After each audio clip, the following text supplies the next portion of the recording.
is when you hit your tee shot, you get to pick your ball up and put it where you feel it should be.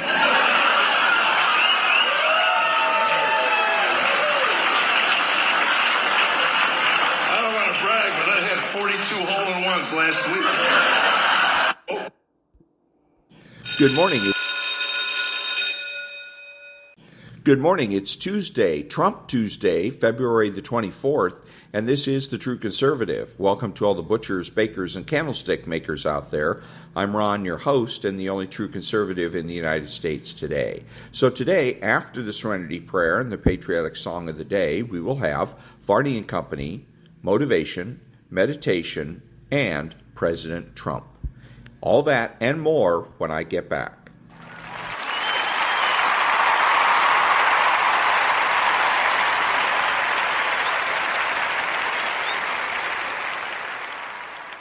God, grant me the serenity to accept the things I should not change, the courage to change the things I should, and the wisdom to know the difference. Amen.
Thank you, Maria, then Stu. Also higher in the triple digits, up 115 right now.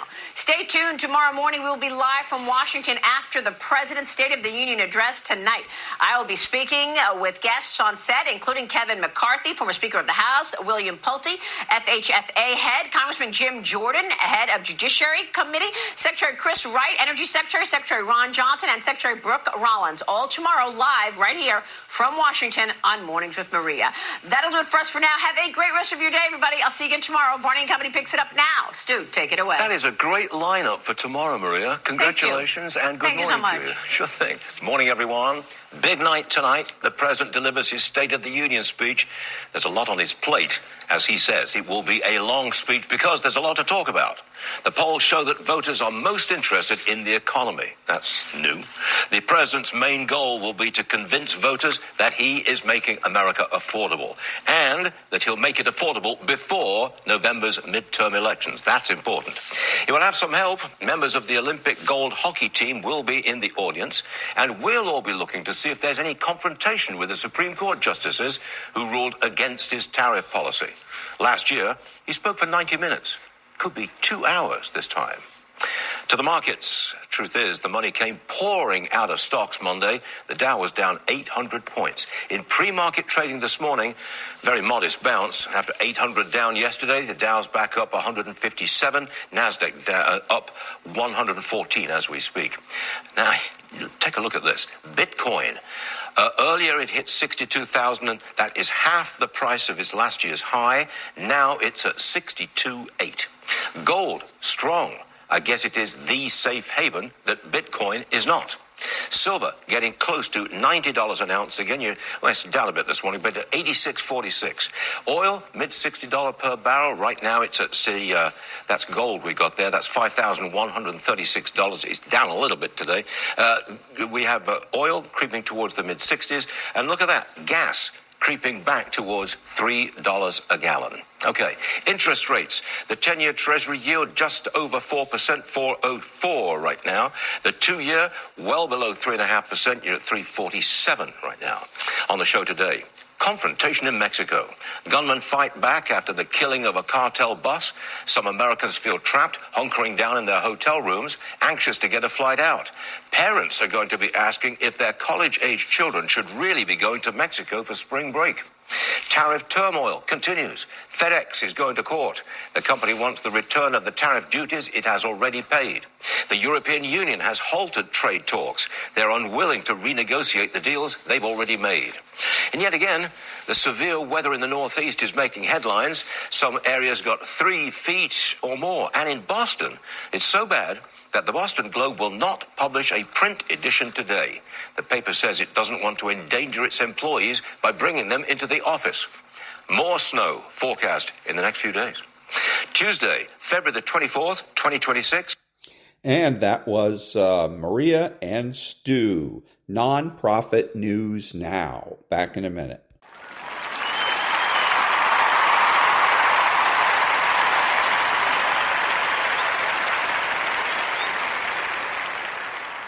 Thank you. And now, Gene Robinson. Okay, you listen up, you white liberals. Hands off President Trump. This is the 3rd attempt you've made on that man's life. Little young punk, he got ragdolled upon sight. Wouldn't put his weapon down. Didn't understand vernacular English. Got ragdolled. Got neutralized. As a matter of fact, America's getting tired of this stuff, folks. We're getting tired of you threatening the only thing that's standing between us and total chaos. President Trump stands in the gap. Leave our president alone. And that was Gene Robinson. Back in a minute.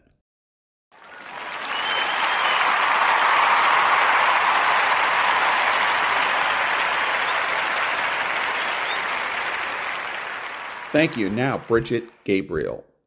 On behalf of all the mothers all around the world, I'm from Texas. I live in a zip code that I didn't have an opportunity to have a choice to go to school.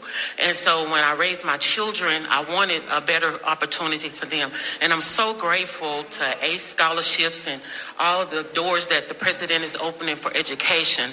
My son was in a school that he didn't have any voice, and he found drugs in school. And he died. And so I'm here today to just show my appreciation for all the moms around the world. We have a choice now. This choice is so important to mothers. I have a child that, because I had a choice, she's in private school. She's thriving. She's thriving. She's going to be an anesthesiology nurse, and she's doing great. And ACE scholarships was a big part of that. Changing education changes everything. Thank you, sweetheart. Changing education changes everything. In my zip code, it feels like we were locked in a cage. And being locked in a cage and can't get out. And because of all of the things that you're doing for education, now we can get out and soar. Children can have a chance to be prosperous just like other children. And I thank you for that. This is a great opportunity. So on behalf of all the mothers all around the world, I stand here and I give you your flowers while you can still get them. Thank you. Thank you. I appreciate you. Give me And that was Brigitte. Back in a minute.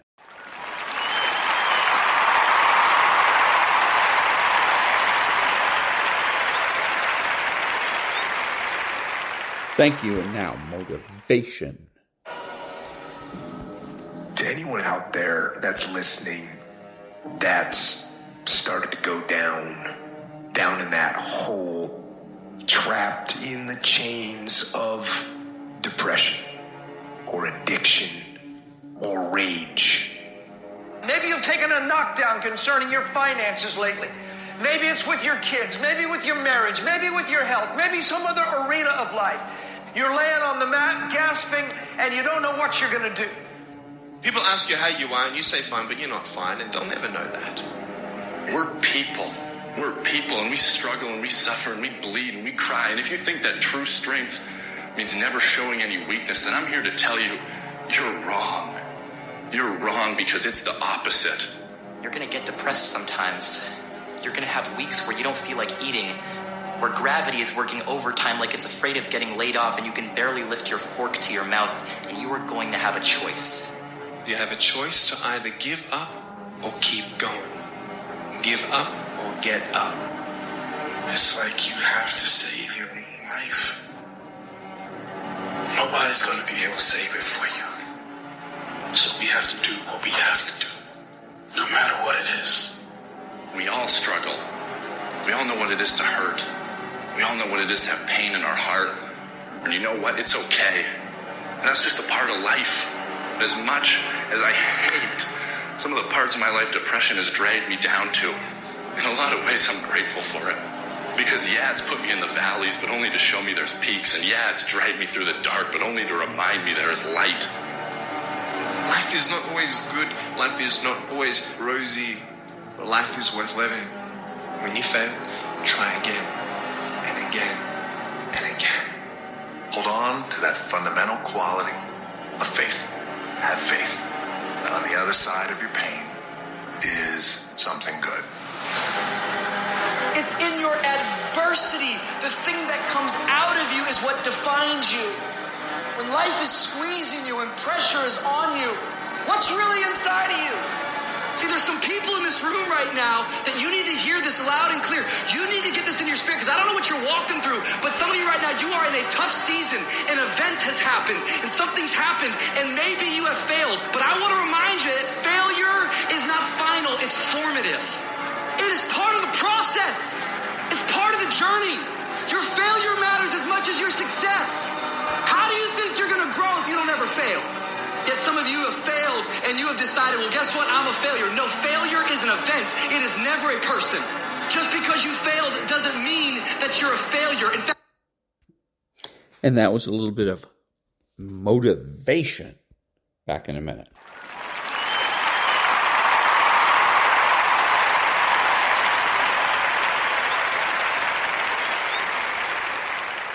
Thank you. Now some meditation.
And that was a little bit of meditation.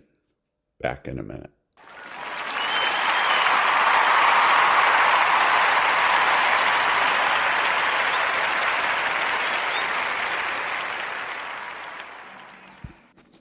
Thank you. And now, Margo Martin. This president right here, President Donald Trump, brought me from the prison pit to the White House.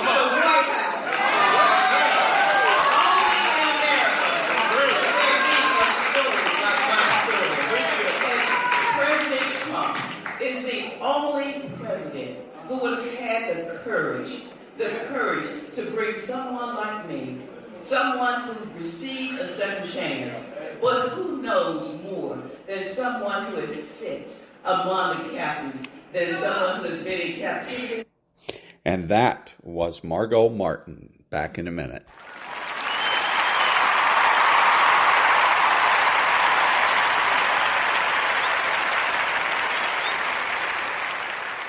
Thank you. And now, Dr. Ben Carson. But the best thing about Scott, he's got a lot of energy. You know, I'm an old man now. I'll be 75 on my next birthday. And I'm not like President Trump. He just goes forever. But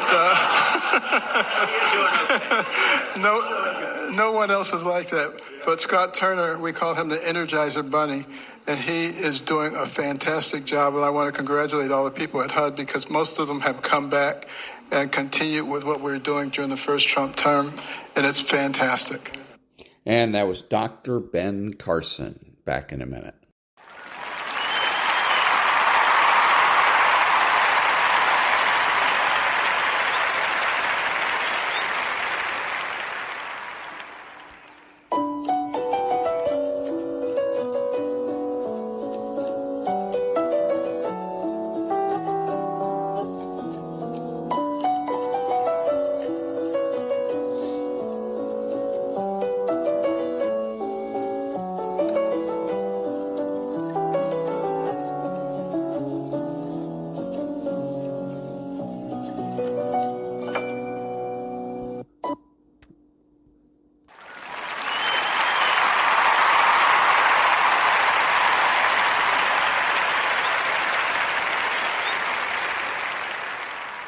Thank you. And now, Geert Wilders. Toen ik 20 jaar geleden de PVV oprichtte, had ik nooit durven dromen dat onze partij zoveel Nederlanders zou mogen vertegenwoordigen.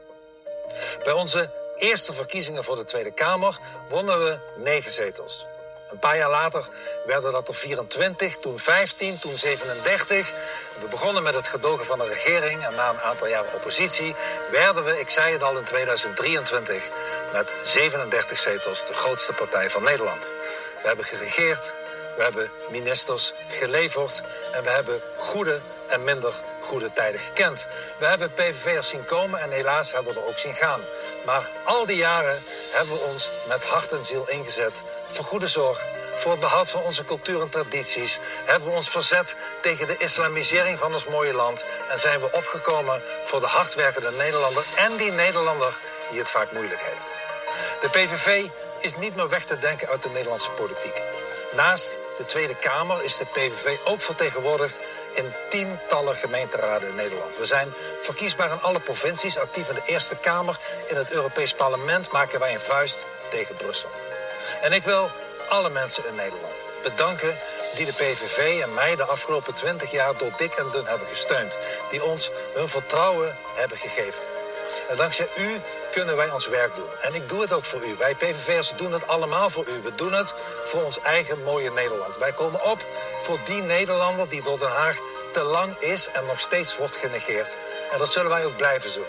De afgelopen 20 jaar deden we dat en de komende 20 jaar en nog heel veel jaren daarna zullen we dat blijven doen met de volle overtuiging. En ik dank u allemaal voor alle steun.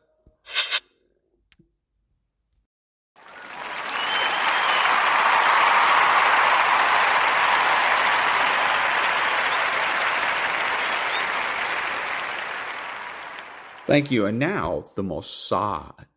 The Mossad has executed some of the most audacious spy missions on Earth, going deep undercover into hostile territory, catching terror masterminds who seem untouchable, and duping militant groups into buying rigged electronics through a ruse so elaborate no one suspects a thing until they explode without warning.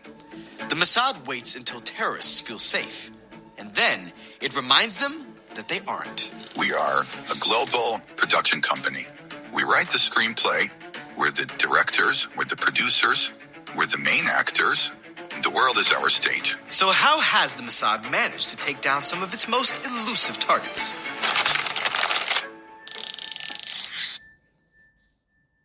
Successful spies are masters of tradecraft, strategies that help them gather intel without getting caught. It can take months or even years, but a good spy is patient. A good spy can wait over a decade for the payoff. And then, when the target least expects it, Mossad sends a little message. We're watching. We're waiting. There is no escape. No one is out of reach. Not even a ghost. Even when he was alive, Imad Mournia was a ghost, and not the friendly kind. He'd always been extreme. As a teenager in Beirut, he controlled a savage gang that prowled the streets enforcing Islamic law, mostly by beating up drug suppliers and female escorts. But he had bigger ambitions. By the time he turned 21, he was second in command of a new shadowy terror organization, Hezbollah. Within months of assuming the position, he masterminded 2 blasts that claimed hundreds of lives. 191 Marines dead in the explosion at their headquarters at the Beirut airport. He oversaw some of the most barbaric abductions the West had ever seen, and his reach extended well beyond his home turf. Mournia ruthlessly targeted Israelis and Jews around the world. Israel had to eliminate him, but Mournia was crafty. Really crafty. All Israel had to identify him was one washed-out photo. For over 20 years, no spy agency could catch him, not even the Mossad, which employed some creative strategies to lure him out of hiding, like assassinating his brother, another Hezbollah operative. Mossad waited for Mournia at the funeral, but Mournia was too crafty to show up. His brother was buried without him, and the Mossad seemed to be out of luck. He was a ghost, a puff of smoke that no one could pin down, until Hezbollah made a mistake. In 2004, Israel took out Ghalib Awali, a senior Hezbollah commander. In a touching show of sentimentality, Hezbollah's propaganda department memorialized him in a short film. Bad move, because the Mossad got their hands on the video, analyzing every frame for new information. They didn't expect to spot a ghost on camera, but there he was, standing next to Hezbollah's leader, Imad Mournia, in the flesh. It was the first sighting of Mournia in decades. Now, Israel knew what he looked like, and they knew that if he was near Nasrallah, he was probably somewhere in Lebanon. But where? And how would they get to him? As they pondered ways to reach Mournia, Mossad pulled off a huge win. They hacked into the Iranian government system, which kept files on its allies and proxies, including Mournia. And that's how the Mossad found out he'd been living in Damascus under an assumed name since 2006. It was the breakthrough they'd been waiting for. It was also a problem, because Syria was a target country, an enemy state, where undercover operations are especially dangerous. Organizing an assassination attempt would require lots of reconnaissance trips into Syria. But Syrian security was vigilant and sophisticated, and everyone knew what they'd do to a captured Israeli spy. It was too risky for Israeli agents to make the trips into Damascus. So, the Mossad did something highly unusual. They asked the Americans for help. But the CIA has a strict policy of not picking fights with neutral countries. And at the time, Syria and the US had diplomatic relations. They couldn't just carry out an assassination on Syrian soil willy-nilly. Or could they? Turns out, they could. The US had their own reasons for wanting Mournia gone, including the fact that he'd been sending men into Iraq to carry out strikes against American troops. So the CIA agreed to help, under 2 conditions. 1, the Israelis could target Mournia, and only Mournia. That meant that if anyone else was in the vicinity, the whole operation was off. And 2, U.S. agents would help find Mournia, but the Mossad would be the ones to take him out. The Israelis agreed. It was time for an exorcism. As American agents tailed Mournia, they found the pious family man had a weakness. Syrian security services had supplied him with 3 women to be his special friends. He would drive to see them on his own, a surprising lapse in security for someone who was otherwise totally obsessed with staying out of danger. Because Mournia was no dummy, he knew he was a target, and he and his bodyguards were careful to check often for detonators inside and under his car. But they didn't think to check the case holding the spare tire in the back of his slick silver SUV. Bingo. This was it. If the Mossad could get some kind of blast material into the tire cover, Mournia was going down. For months, Mughniya had a constant tail, watching and waiting for the right moment when his car was unattended. One night, while Mughniya was getting cozy with one of his lady friends, Mossad agents swooped in. They exchanged his tire cover for a new one, which had a special device that would eliminate Mughniya without causing any other casualties. The weapon was ready. Now, they just needed everything else to fall into place. For weeks, Mossad operatives waited on edge. They almost detonated the charge 32 times, stopping at the last minute when Mughniya got into his car too quickly or when he got too close to another person. They didn't forget their agreement with the CIA. The target was Mughniya, and only Mughniya. The 33rd time was the charm. On a chilly February evening, Mughniya left the meeting with Syrian intelligence and other Hezbollah officers. Alone. This was it. As he drew closer to his car, the agents detonated. Mughniya was finally gone. After 30 years, they'd gotten the ghost. This wasn't Israel's first time executing a daring mission in enemy territory. They'd done it before, and they would do it again. But the results would bring some unanticipated scrutiny. Dubai is the so-called playground of the rich in the Middle East. It's home to some eye-wateringly tall skyscrapers, improbable indoor ski hills, and the pristine turquoise waters of the Persian Gulf. It's also where some of Earth's most notorious militants conduct their business. Mahmoud al-Mabhouh was one of these militants. Israel had wanted him for 2 decades, ever since the 80s, when he and an accomplice had kidnapped and murdered 2 Israeli soldiers. Mahmoud was cold as ice. He admitted that his only regret was that he hadn't shot the gun himself. 20 years later, Mahmoud was coordinating weapons shipments for Hamas, running the network that moved Iranian weapons into the Gaza Strip. Weapons that Hamas used to attack Israelis. It was time to get rid of him. The question was, where and how? Mahmoud spent a lot of his time in countries like Syria, China, Iran, and Sudan. Not exactly Israel's buddies, but Mahmoud was a frequent flyer to another destination, Dubai. In 2009, the Emirati government was none too friendly to Israel. Dubai was risky, but it was the best of bad options. Tons of foreigners passed through the emirate, which meant Mossad operatives could easily pose as tourists. And Dubai's security wasn't as sophisticated as Iran's or Syria's. The Israelis figured that no investigation would get very far. Mistake number 1.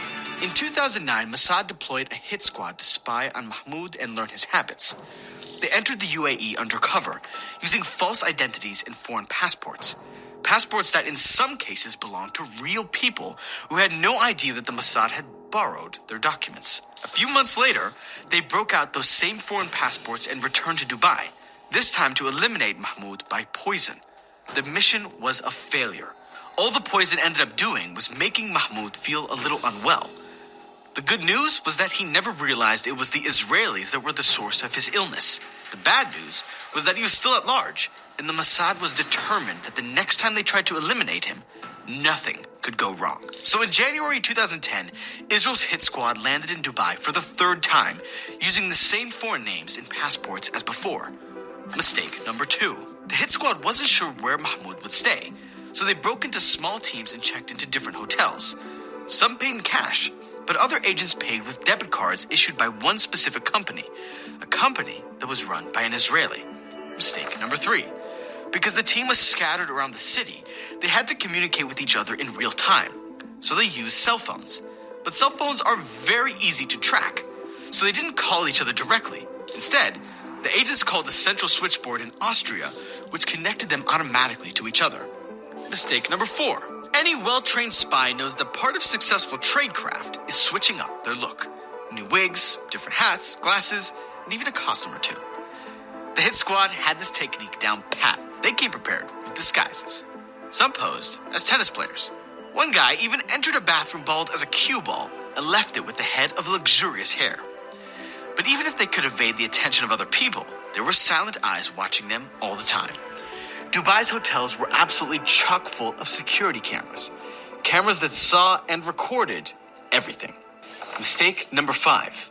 Just 6 hours after Mahmoud landed in Dubai, the hit squad broke into his hotel room. It took 20 minutes to accomplish the mission.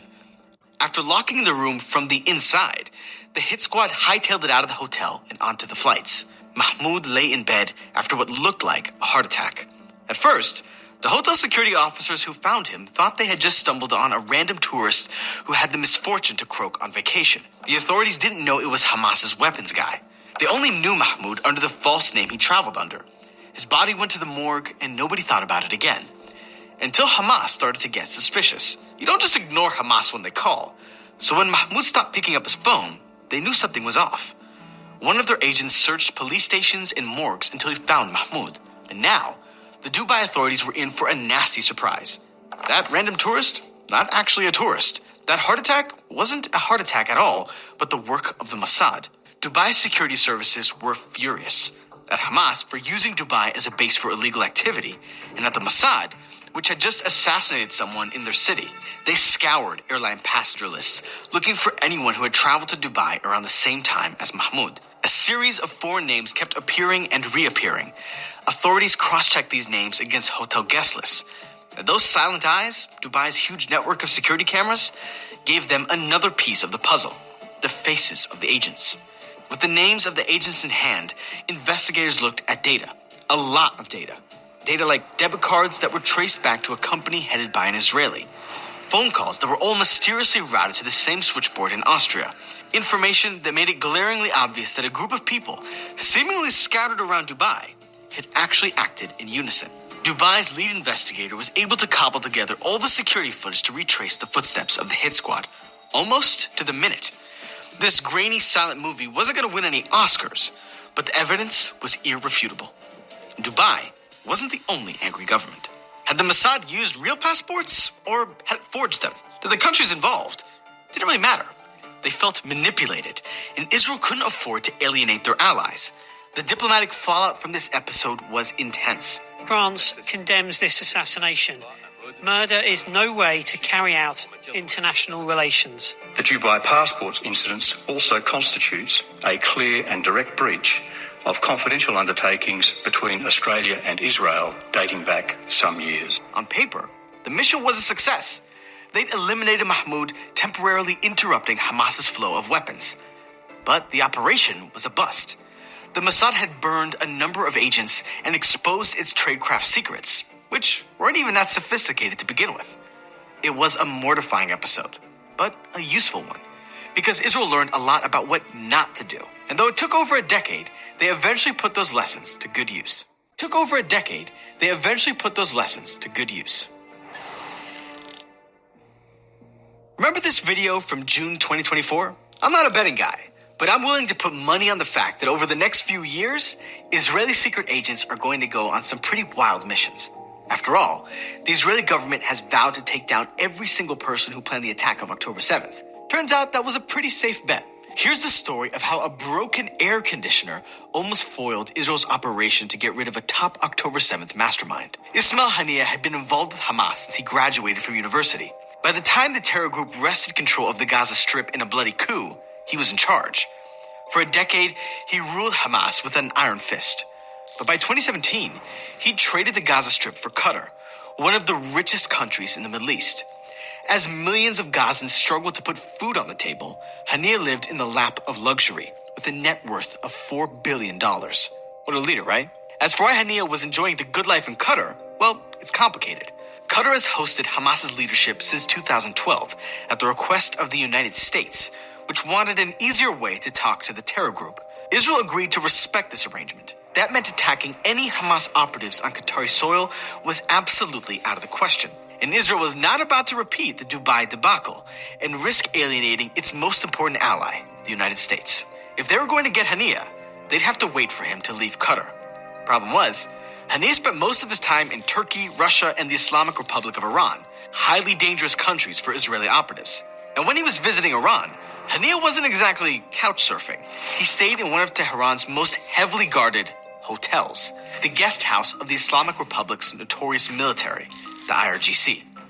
The IRGC is powerful, dangerous, and sophisticated, but even they weren't immune to Israel's tradecraft. In May 2024, an unexpected event sparked one of the Mossad's most ambitious assassinations. On a cool spring day, Iranian President Ibrahim Raisi's helicopter unexpectedly crashed into a remote mountainside. No one in Israel, or most of Iran, was shedding any tears over Raisi. He was a monster, responsible for executing several thousand political prisoners in Iran. But right away, Israel realized they had a golden opportunity. The helicopter crash meant Iran would hold a state funeral, and shortly thereafter, the inauguration of a new president. And as a key figure in Iran's terror proxy network, Ismail Haniyeh would undoubtedly attend both events, which left Israel with just weeks to plan the assassination that would finally take Haniyeh out. Someone working for the Israelis smuggled a device into the IRGC guest house, carefully positioned in Haniyeh's room. Some news reports say the device was placed soon after Raisi's crash, while others claim it was placed a couple months later, just moments before the detonation. We still don't know who or how or when, but we do know this. As the inauguration festivities wound down and Haniyeh made his way back to his room, a team of agents was waiting on tenterhooks for go time. And then the AC broke down. July in the Middle East is hot. Even the bad guys need to stay cool. So when Haniyeh left to get his air conditioning fixed, the team feared he was switching rooms. A twist of fate which would have led to a very different ending to this. But after a while, Haniyeh came back. But he didn't have long to enjoy the room, because in the early hours of July 31st, 2024, a boom shook the IRGC guest house.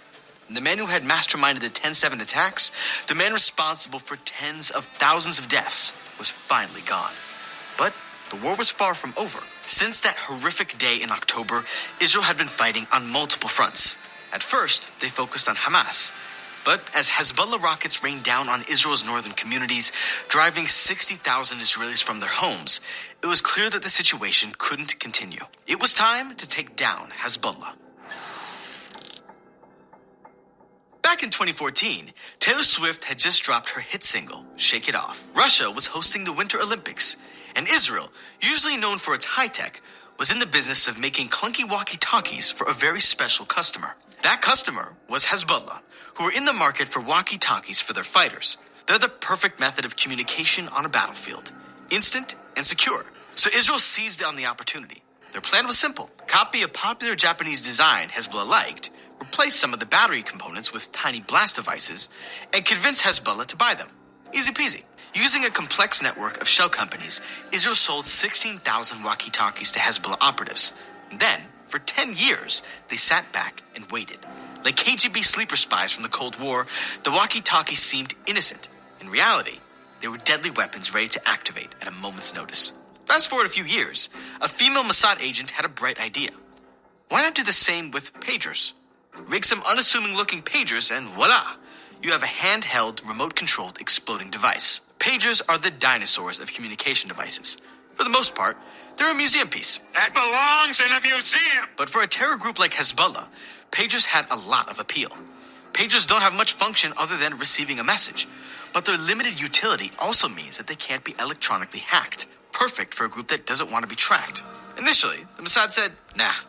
Not enough people in Hezbollah were using pagers to warrant the effort it would take to make and distribute them. But over time, Hezbollah's higher-ups were getting antsy about using cell phones, which could be hacked and tracked. It was too big a risk. So Israel jumped. They even got a team to flood Arab social media with fake news about Israel's amazing ability to hack cell phones, trying to fool Hezbollah into looking for more secure alternatives, like pagers. The Mossad knew that Hezbollah would be suspicious of new technology companies trying to sell them products. So Israel had to work within their existing supplier system. But the suppliers couldn't know either. Everything had to seem above board, which meant Mossad had to go deep. Hezbollah got its devices from a Taiwanese technology company. So Israel set up a shell company based in Budapest, which bought a licensing agreement from Gold Apollo to manufacture a new line of beepers. This new product line was bigger, more rugged, and more durable. And it came with a little surprise embedded in the battery. Israeli engineers spent months testing and tweaking the pagers, which were designed to maim rather than kill. The blast radius was tiny. Only the person carrying the beeper would be injured. It was the most targeted attack the world had ever seen.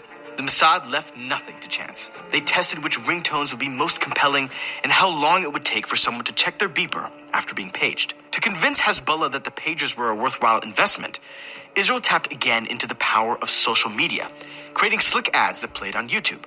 Even legitimate customers were interested, but the Israelis dissuaded them by quoting absurdly high prices. Of course, these customers had no idea they were really talking to the Mossad. Meanwhile, the sales team made Hezbollah an offer they couldn't refuse. The first batch of beepers were free, and they'd offer a discount if they bought in bulk. Hezbollah fell for it, hook, line, and sinker. By the fall of 2023, they'd handed out thousands of pagers to their operatives. But Israel was on borrowed time. One of Hezbollah's top technicians was starting to get suspicious that the walkie-talkies Hezbollah had bought 10 years earlier might actually be incendiary devices. He was asking one too many questions. So Israel shut him down permanently with an airstrike. And in mid-September 2024, the now or never moment came. Israel's military intelligence learned that Hezbollah had asked Iran to examine the pagers, worried they might contain explosives. It was time to act. 5 days later, in the middle of the afternoon, an encrypted message went out to the rigged pagers, triggering the hidden detonators. Seconds later, a wave of explosions sounded all across Lebanon.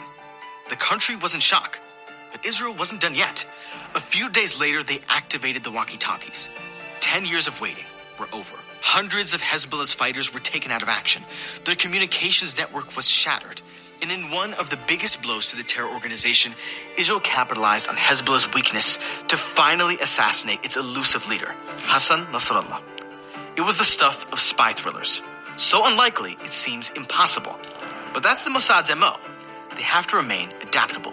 They have to think outside the box. They have to strike when they're least expected. Not every mission succeeds. But when they do, they remind Israel's enemies that Jews fight back, and that the Mossad is always watching. And that was the Mossad. Back in a minute.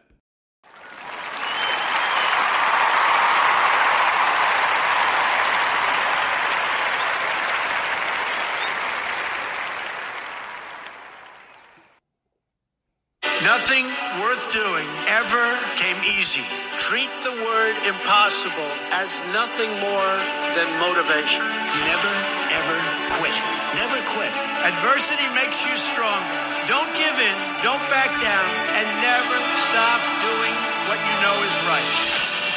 They want to take away my freedom because I will never let them take away your freedoms. They're not coming after me, they're coming after you, and I just happen to be standing in their way.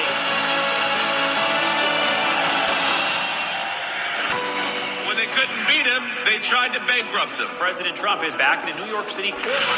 When that didn't work, they tried to put him in federal prison. Raided by the FBI. When that didn't work, they even tried to kill him. He just tried to kill President Trump. Donald Trump still stands, ready to fight, ready to win, and ready to make America great again. This is Donald Trump's house, brother. This election, we all get to choose. I'm going to choose real American leadership and a real American body. The 45th and soon to be 47th President Donald J. Trump.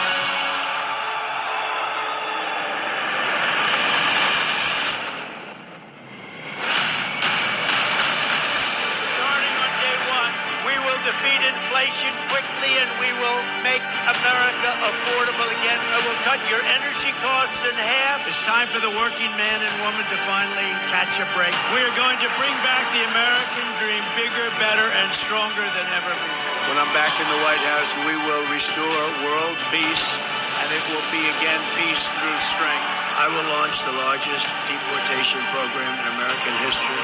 I will put these vicious and bloodthirsty criminals in jail or kick them the hell out of our country. November 5th, 2024 will be Liberation Day in America. We all salute the same great American flag. Our best days are yet to come. Together, we will make America great again.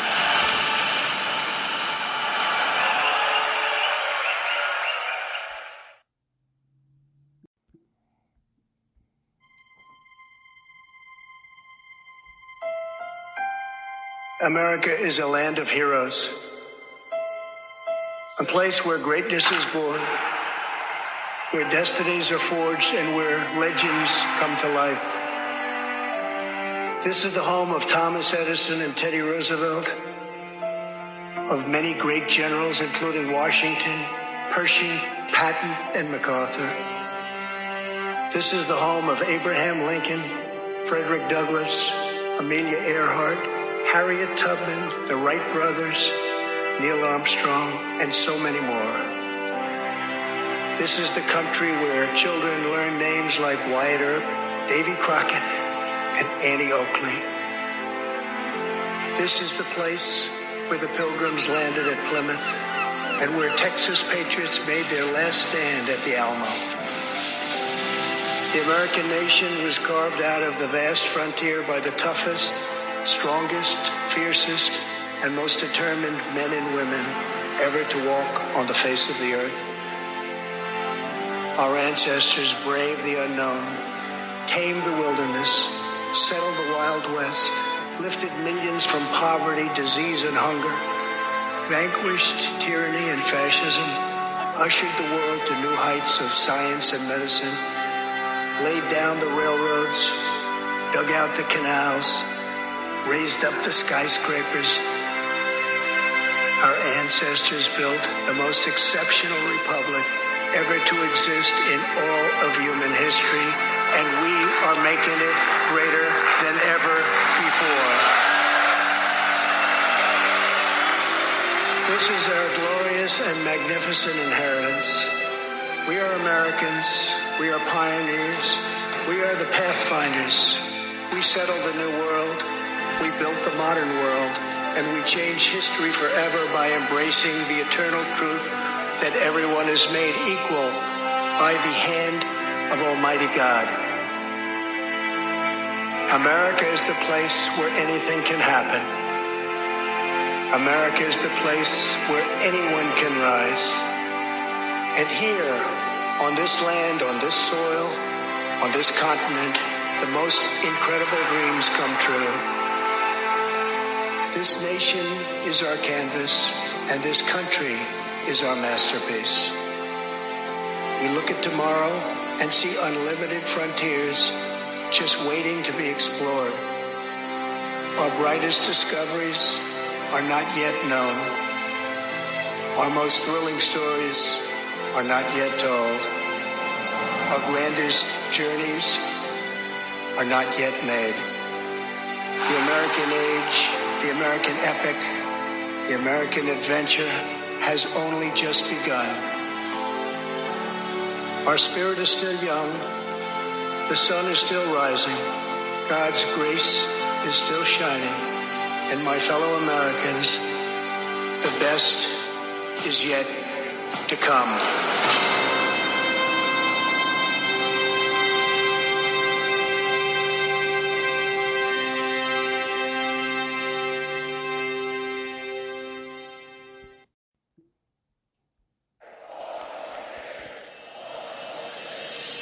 This is a movement like we've never seen in the history of our country. Wisconsin is Trump country. And that's what this fight is all about. We're taking on the failed political establishment and restoring government of, by, and for the people. It's the people. You're the people. You won the election. We love this country. We love Donald Trump. Promises made, promises kept. We support President Trump. This is epic. Donald Trump is our president. With every last ounce of heart and hope and sweat and soul, we are going to make our stand. We are going to stand for liberty. We are going to stand for justice. We are going to stand for freedom. And we are going to stand for the sacred rights given to us by the hand of Almighty God. You joined our movement, the greatest movement in the history of our country. You protected your family. You defended your dignity. You recaptured your destiny. And you took back your country with that great election 2.5 years ago. We are one united movement, one united people, and one United States of America. Ladies and gentlemen, please welcome the President of the United States, Donald J. Trump.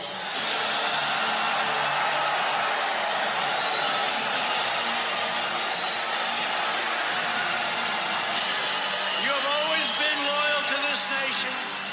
Now you finally have a president who is loyal to you.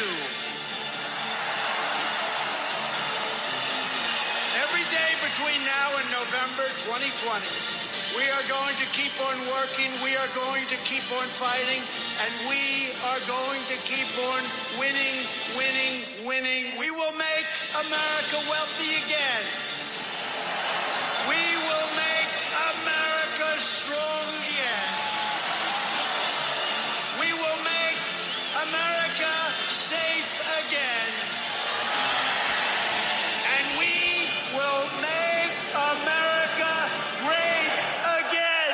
Thank you.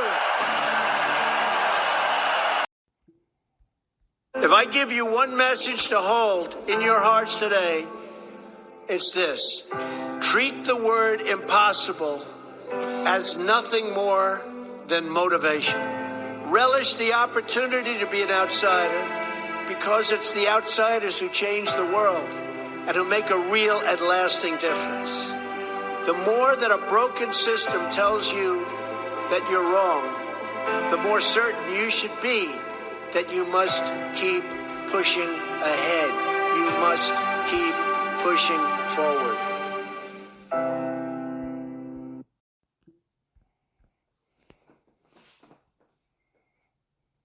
Our movement is about replacing a failed and corrupt political establishment with a new government controlled by you, the American people. The Washington establishment and the financial and media corporations that fund it exist for only one reason: to protect and enrich itself. In America, we don't worship government, we worship God. My administration will always support and defend your religious liberty. There is nothing that we cannot do. There is absolutely nothing we cannot match. There is no challenge that you will let us down. You will never let us down. The people of Ohio will never let us down. This towering American spirit has prevailed over every challenge and lifted us to the summit of human endeavor. At no time before have voters faced a clearer choice between two parties, two visions, two philosophies, or two agendas. This election will decide whether we save the American dream or whether we allow a socialist agenda to demolish our cherished destiny. Your vote will decide whether we protect law-abiding Americans or whether we give free rein to violent anarchists, agitators, and criminals who threaten our citizens. And this election will decide whether we will defend the American way of life or whether we will allow a radical movement to completely dismantle and destroy it. Our radical Democrat opponents are driven by hatred, prejudice, and rage. They want to destroy you, and they want to destroy our country as we know it.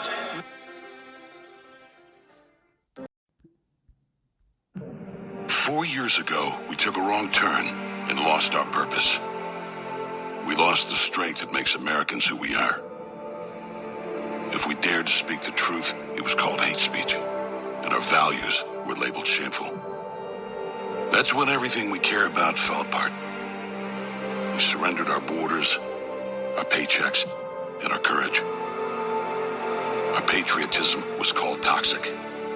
Men could beat up women and win medals, but there was no prize for the guy who got up every day to do his job. Now we're being asked to settle for the way things are. And we're wondering if America can make a comeback. We can, because we've done it before. When we get knocked down, we don't stay down. We get up again. We fight. We fight. We fight. I'm Donald J. Trump, and I approve this message. What will we do with this moment? How will we be remembered? Look at the opportunities before us. This election really isn't about the left versus the right. It's about we the people choosing our government and the choice between freedom versus tyranny. Nobody has a chronic disease burden like we have. Why are we allowing this to happen to our children? Ultimately, the only thing that will save our country is if we choose to love our kids more than we hate each other. What is going on here is deeper than politics. It is deeply spiritual. We are being called to rise above the hatred and the fear and the evil. We need to remember above and beyond that we must love our neighbors, that we must treat other people as we hope to be treated. You want to be a rebel? You want to be a hippie? You want to stick it to the man? Show up on your college campus and try calling yourself a conservative. America is going to reach heights that it has never seen before. The future is going to be amazing.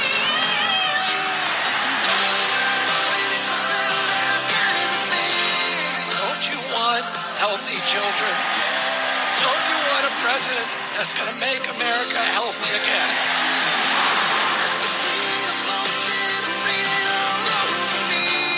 I come to you today as a former Democrat. I will be a first-time Trump voter tonight.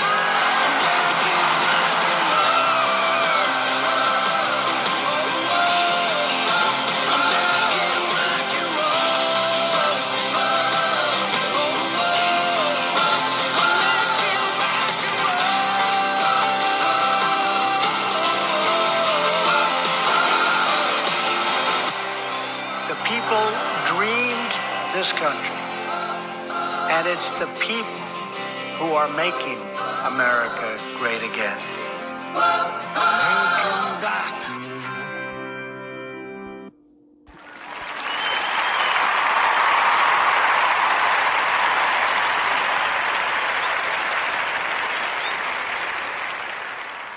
Thank you. This is Ron, your host, the only true conservative in the United States today, bidding adios to all the butchers, bakers, and candlestick makers out there, and reminding you that you're not neutral and that the government has no rights.